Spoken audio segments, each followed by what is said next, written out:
নমস্কার বন্ধুরা, তো আমাদের গতকাল ছিল পৌষ পার্বণের পিঠে। তো সেটাই সন্ধ্যা থেকে সব আয়োজন করা হচ্ছিল। আমি এখানে একটুখানি ডাল বেটে নিয়েছিলাম, ডালটা ভেজানো ছিল।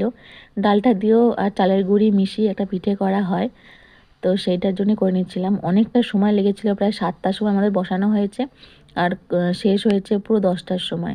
অনেকটা সময় লাগছিল। আর এইটা দেখো, এটা নিয়ম, এটা আর কি তোমাকে করতেই হবে। তুমি এই অল্প করে করো আর বেশি করো। এটাকে বসিয়ে দেখো যেরকমভাবে দিয়ে দিচ্ছে ওর মধ্যে। এটাকে আমরা আমাদের এখানে চাবড়া পিঠে বলে। তা তোমরা কি বলো, তোমরা আমাদেরকে জানিও। অনেক রকম নাম রয়েছে, আমাদের এখানে চাবড়া পিঠে বলে এটাকে।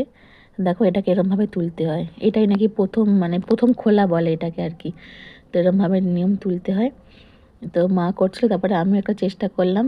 তারপর দেখলাম যে না, পেরেছি। যেরকমভাবে তুলছি দেখো, খুব একটা অসুবিধা হয়নি। প্রথমবার একটা অসুবিধা হচ্ছিল, তারপরে ভালো তুলতে পেরেছিলাম। আর এইটা আরেকটা হয়েছিল, যেটা আমাদের বললাম, ওই যে ডালটা করেছিলাম, ডালের সাথে আর চালের গুঁড়িটাকে একদম পাতলা করে, দেখো এখানে গোলা রয়েছে, ওই যে এরকমভাবে পাতলা করে গুলে আর এরকমভাবে ঠিক হালকা করে এরকম করে নাড়িয়ে নিতে হয়। ঠিক ধোসা যেরকম হয় না জিনিসটা, সেই ধোসার মতো একটা করে পিঠ করতে হয়, এরকমভাবে তুলে রাখতে হয়। আর এটাকে গুড় দিয়ে খেতে না অসাধারণ লাগে, খুব ভালো লাগছিলো খেতে। গুড় দিয়ে, আমরা গুড় দিয়ে খেয়েছিলাম। দেখো এরকম পাতলা পাতলা একদম করে উঠছিল। আর আমিও চেষ্টা করেছিলাম, আমিও এটা কটা করেছি। খুব একটা ভালো পারছিলাম না, মানে আমার তুলতে তখন অসুবিধা হচ্ছিল।